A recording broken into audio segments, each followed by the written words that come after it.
In today's video, we're going to be talking all about formulating for your highlighting or lightening services.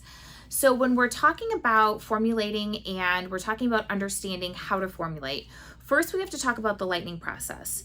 In the lightening process, whenever we are applying bleach to a client's hair, we have to go through the process of lifting out underlying pigment. Every single person's hair is going to go through all of the same stages. So everyone has warm underlying pigment, and it is your job as a stylist to properly formulate to create the tone that you want.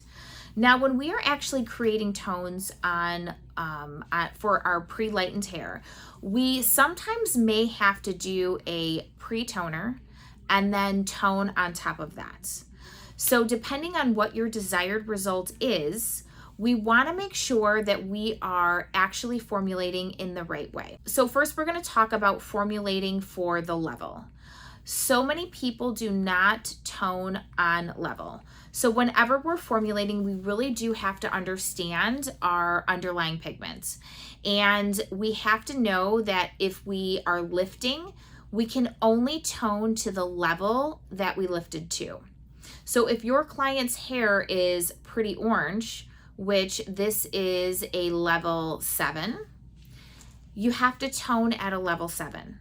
Because if you put an 8, 9, or 10 toner on this, you are not going to achieve the look that you're looking for or your desired end result. So we always want to know that when we tone, we are going to tone at the level or a level lower. Now, when we are talking about neutralizing, which is canceling out unwanted warm pigments, when we look at this side, this is the side that is actually neutralized. So when we're looking at our 7 underlying pigment compared to our 7 neutralized, the 7 looks so much darker. And the reason why is warm tones are brighter, cool tones or neutralized tones are much darker. They appear much darker. So when we're thinking about what level to lift our client to, we need to take into consideration what that's going to look like when it's neutralized. So if you have someone coming in and they would like to be, a lighter blonde and you only lift them to a 7, they're going to feel brown. So we really want to make sure that when we are actually checking out and thinking about our toners, that we are formulating at the right level. If you lift to a 7, you have to tone with a 7. If you lift to an 8, you have to tone at a level 8 or a level 7. If you lift to a 9, then you can tone at a 9, right? Now, when we're talking about actually formulating the toner in itself, there are a couple things that we can do. We can either enhance or we can neutralize. And when we're talking about actually formulating to create a brighter look, cool tones appear darker. So if you have a blonde that wants to be brighter, then you need to include a warm tone inside of your formula. Neutralizing and then adding your tone on top so that somebody, let's say they want a silver. If we were to put a silver, which is a blue-based toner, on top of yellow hair, because when we lift underlying pigment, it's yellow, what happens is it's going to turn green.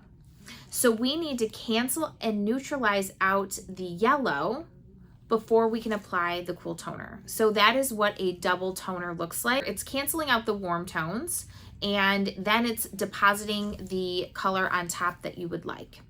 Especially with fashion shades, I think this is very important. Canceling out the warm tones and then applying your fashion shades.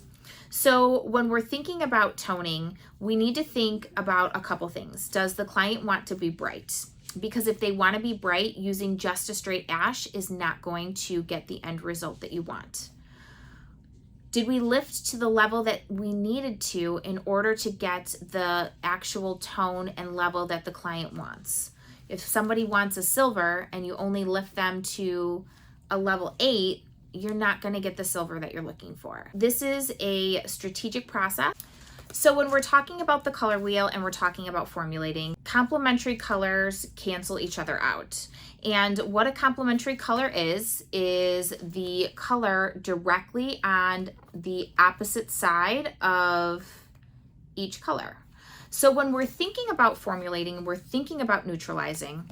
If we have somebody who has a lot of yellow in their hair, we need to use violet to neutralize that tone.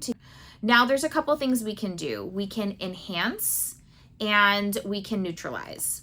So when we're talking about enhancing, and a great example of that would be if you have somebody who wants like really vibrant red highlights, then we might lift them to a level, say like 6 or 7, and then deposit that color to enhance that tone that's already exposed.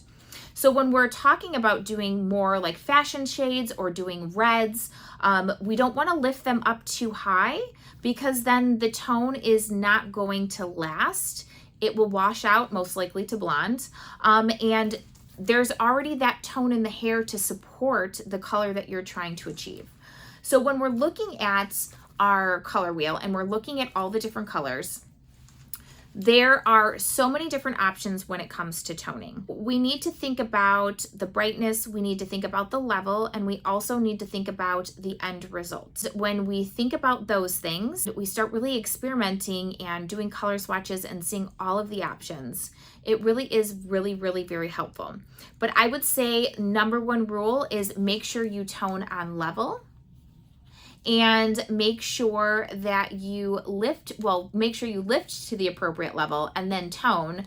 And then ask yourself if you want it to be bright or if you want it to be cool. Cool tones always look darker. Bright tones always have warmth.